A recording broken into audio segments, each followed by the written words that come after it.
Well, a big hello everyone and welcome back to the channel. Today I'm here in Walton on the Naze and I've come to meet Owen, who runs Essex by the Sea. Now I've been invited with Yhana to film a podcast in regards to Coastguard and their 200th anniversary. Is Yhana peeking behind me? Yeah. Which happened on the 15th of January 2022. Now, my 5 times great-grandfather and Yhana's 6th was one of the UK's very first ever coastguards.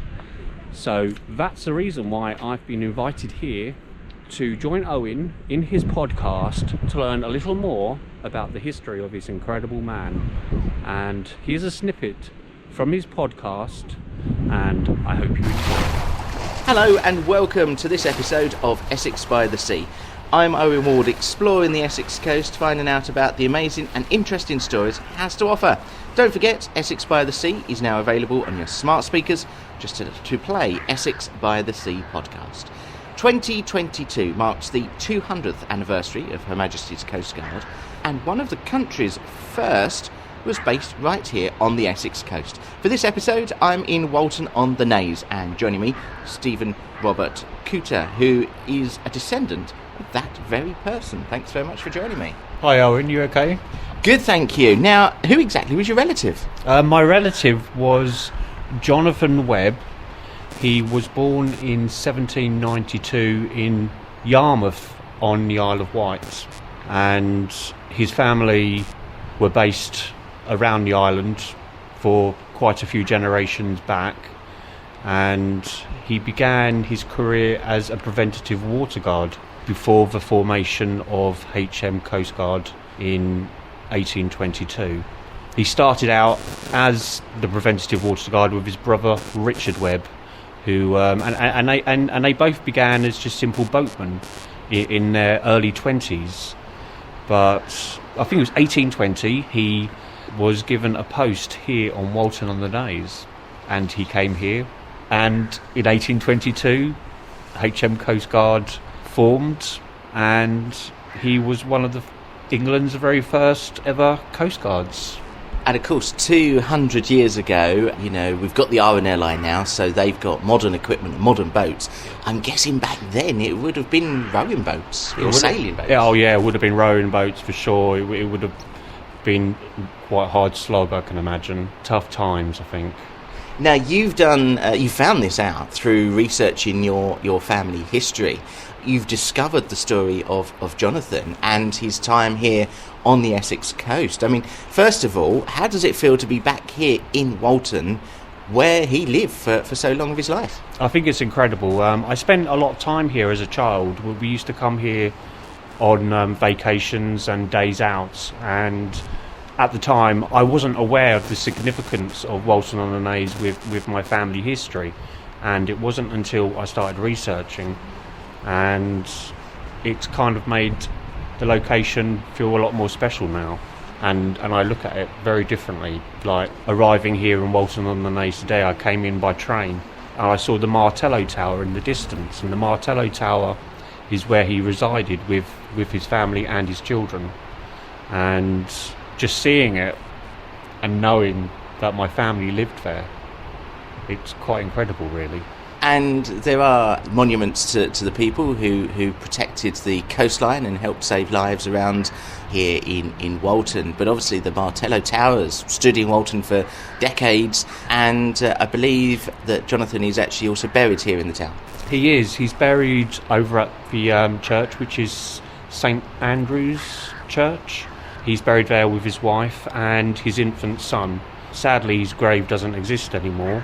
And they've built a road right through where the cemetery was, which is a shame. So it's quite likely that he could actually be buried underneath the road, which is a crying shame, really. Do you know what I mean? Because he should be remembered even with a plaque somewhere, maybe, or even a street named after him. I can tell you a little bit about the history because he came here twice. So he came here in the year 1820. He was aged around 30 by that time, and he was already married. He was married to a Jane Wood of Lydd in Kent. The couple had 5 children together, and the youngest who was named after Jonathan. He sadly died. He died in the Martello Tower when he was very, very young.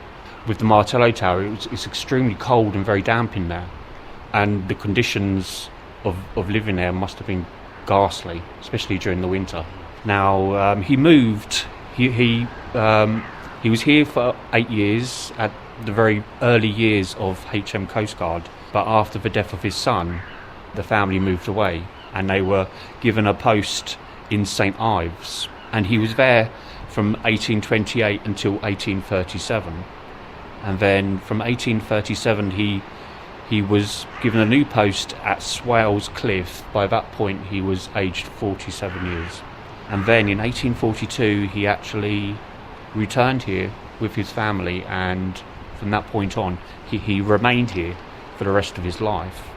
To be moving around the country at that time, I mean, not a lot of people got to travel, very far, if at all, that they may have not even left their town or village throughout their lifetime. So actually, for him to be able to be moving around these various coastal locations, I mean, St Ives, that's quite away from Walton on the Naze. It is. St Ives is a long way. I can't imagine how long that would take in those days, because there weren't any trains or cars or anything, so it would have all been done either by boat or even perhaps even horse and cart. Must have taken weeks, potentially. It must have taken weeks, yeah. So they would have stopped and stayed at inns and stuff when they're travelling through, and you got all your children with you as well. So, yeah, tough times for sure.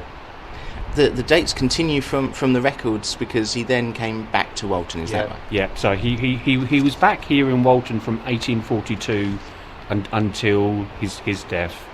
And his wife's family were actually involved with the Royal Navy. His wife, Jane, her first cousin, fought at the Battle of Copenhagen in 1801. This was during the French Revolutionary Wars, and he was on board a ship called HMS Saturn, and her second cousin fought at the Battle of Trafalgar, and he was on board HMS Victory. So the family were very involved with the ocean. So Jonathan Webb was a coastguard in total for 50 years. That's quite some service as well. That's a very long time, and he was admirated at the very end of his life. So he was admirated in 1860, so he was invited to London, and he was very proud of that, because in the 1861 census he actually recorded his occupation as a super admirated coastguard. So he must have been a very proud man. Now, Jonathan's grandson, William Reuben Plaskett, he actually moved to London, and he married into the Carter family, and the Carter family were Thames lightermen, and they were shipbuilders and mariners. So this connection to the ocean continued within the family generations after Jonathan. It's fascinating that you're able to glean so much from the records and the archives that exist, and the censuses that are taken throughout history. I mean, researching this, it must have taken you years.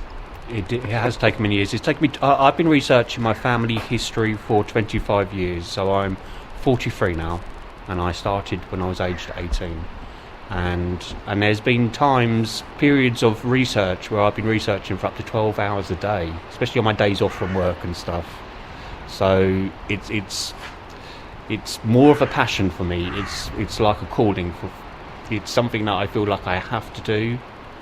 I've been recording my research in books for perpetuity, so hopefully my descendants and people in the future will be able to read these stories about people like Jonathan and learn about how incredible their ancestors were.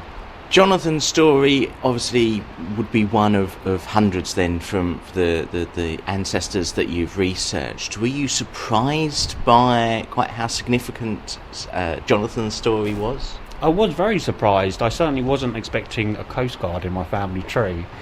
To be honest with you, I wasn't sure what I was expecting when I first started researching. I didn't think I'd find much more than probably agricultural labourers. But it turned out that my family was far more interesting than just a few country farmers. Do you know what I mean? And that's the thing, when people do research their family history, particularly around Essex, you do find it's either agricultural labourers or it's people who worked on the sea because of the coastline and the estuaries that we have around the Essex. Yeah, definitely. Yeah, that's very true. And even from 1790 onwards, with the formation of the canals and stuff, which there was a lot of people, working those canals and bringing from like the Thames down into other big cities like Birmingham, and do you know what I mean? It opened up the whole country really with the canal system and stuff. Now, you have, as you say, documented your research and your family history and the story of Jonathan Webb as well in books and on a YouTube channel. And in there, you've got these old records. And when you look back through the records, you can actually see their handwriting, because on the census returns, on the birth certificates, it's their own hand that's written these documents out. How special is it to be able to view those documents and be able to see that? I think that's incredible, and it kind of makes it more real. Do you know what I mean? And especially with marriage certificates and stuff, because you can actually see their signatures and stuff, and you can actually see who in your ancestors are illiterate as well, because quite often they signed certificates with just a cross because they couldn't even spell their own name, and that's very, very common. In regards to like the 1881 census, the government were really surprised with how many people were recorded as deaf and dumb. And the reason why is because the enumerators who recorded the census ballsed it all up, and they recorded all of the babies as deaf and dumb because they couldn't speak. So there are mistakes in the records, do you know what I mean, like that. So quite often it's the person transcribing that information that makes the mistake. And mistakes like that, if you're searching your family history, must make it very difficult to then track down the correct information to categorically go, yes, I am related to that person. I mean, how easy was it to find Jonathan's history out? Has the access to the records on the internet made it a lot easier from when you first started all those years ago? When I first started, the internet was still in its very early stages, because we're looking at the 1990s here. So there were things on the internet, but it was quite sparse. So my research began in the record offices, like the Essex Record Office or even the National Archives. And the National Archives has an incredible collection of Coastguard records. So you can actually download Coastguard. If there's anyone out there who has connections with HM Coastguard and they want to research their own connection, then definitely check out the National Archives, because your ancestors' records are going to be recorded with them, and it shows their movements and all of the stations where they were listed over their career. The National Archives is definitely the very first port of call if you're doing your research. And of course, the county where your ancestor lived, so Essex in regards to the Essex Record Office and stuff. And also check out, like here in Walton on Naze, we have the National Lifeboat Museum here, and there's been lots of research done for Coastguard history here on Walton Gap. So definitely do your research if you've got a connection with HM Coastguard, or even in general if you're researching your family history. Do those records show any of the sort of call-outs that he would have been sent on? Is there records showing he rescued lots of people out at sea? No, sadly, that's one of the things I really wanted to find out. I wanted to know who he saved. I'm actually sitting here now. I'm looking at the ocean, because we're here in Walton on Naze, and I'm looking out at that sea, and I know 150 years ago, Jonathan would have been out there saving people's lives, and I don't know who he saved, because the records don't go that far back. Records of life-saving didn't begin really until the formation of the RNLI, the Royal National Lifeboat Institution, and they started recording in more depth those people that were saved out at sea. Unless, of course, it was a huge tragedy. There are cases like in the Irish Sea where a good 550 people might have been lost on a ship, and like in the port of Cardigan, there was a big shipwreck there. I think that might have been in the 1850s, and and I think about 550 people died. And events like that are recorded, but the smaller, this has been lost with time, and it's a shame, really. As you say, we are here in Walton, just alongside the pier. The sun is shining, the sea looks relatively calm today, very idyllic, with the golden beaches just in front of us. The weather, of course, isn't always quite like that here in Walton, and I'm sure that Jonathan Webb and all of the Coastguard and Admiral and I lifeboat crews have experienced slightly rougher seas than we have today. You've posted a video on YouTube, as I say, the link is in the description. What's been the response from the followers on there? I've had an amazing response, actually, from the video. I've been interviewed by BBC Essex. An article went into the Daily Gazette for Colchester, and I'm now here with Owen. Do you know what I mean? And I'm doing a podcast about his life. So I'm really pleased that I've managed to record his life in such a way, to be honest with you, because those records are going to be left there for generations to come. Well, Stephen, thank you very much for joining me here on Essex by the Sea. You're very welcome, and I've enjoyed it. Thank you. Don't forget, you can follow Essex by the Sea on social media. You can like us on Twitter. You can find us on Facebook and Instagram as well. So until next time, from Walton on the Naze, thanks very much for listening.